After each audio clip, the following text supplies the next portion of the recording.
Hoje a gente vai falar sobre uma expressão que é utilizada frequentemente e eu sei que ela fica na cabeça das pessoas com muita dúvida. A gente vai falar do trânsito em julgado. Afinal de contas, o que é o trânsito em julgado? De uma forma muito simples, significa que o processo judicial chegou a um ponto em que não é possível mais apresentar nenhum tipo de recurso judicial. O trânsito em julgado, ele acontece para colocar fim a uma determinada fase do processo. Quando é o processo de conhecimento, o trânsito em julgado vem, coloca fim a essa fase para que a gente possa iniciar a fase de execução da sentença que foi dada no processo inicial.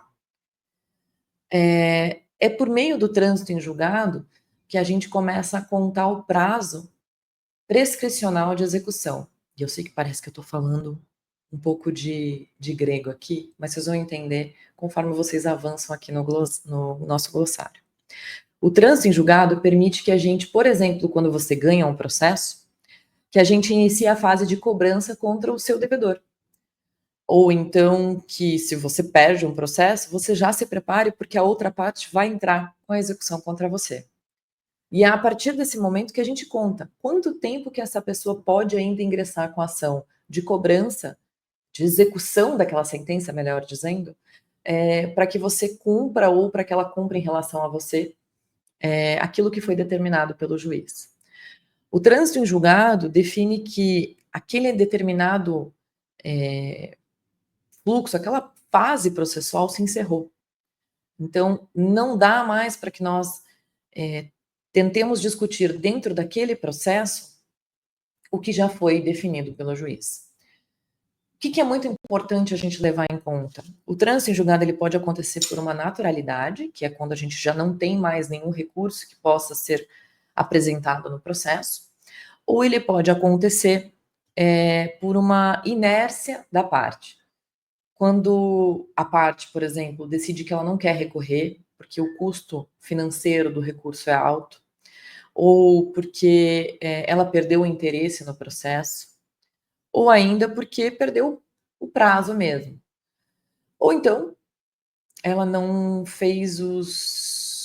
tomou as precauções necessárias, como, por exemplo, o recolhimento das custas recursais.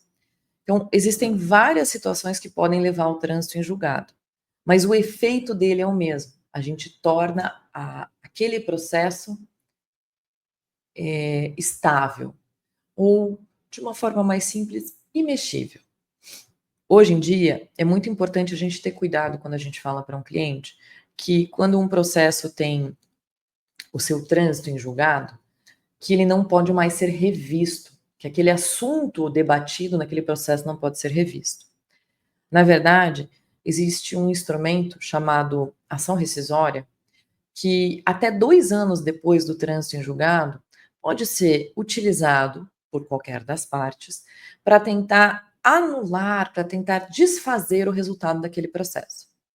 Mas é sempre contando a partir da data do trânsito em julgado.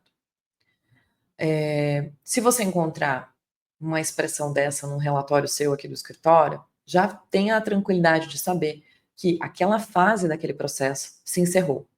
E fique atento, porque pode ser que nós tenhamos uma fase seguinte que deve se iniciar na sequência.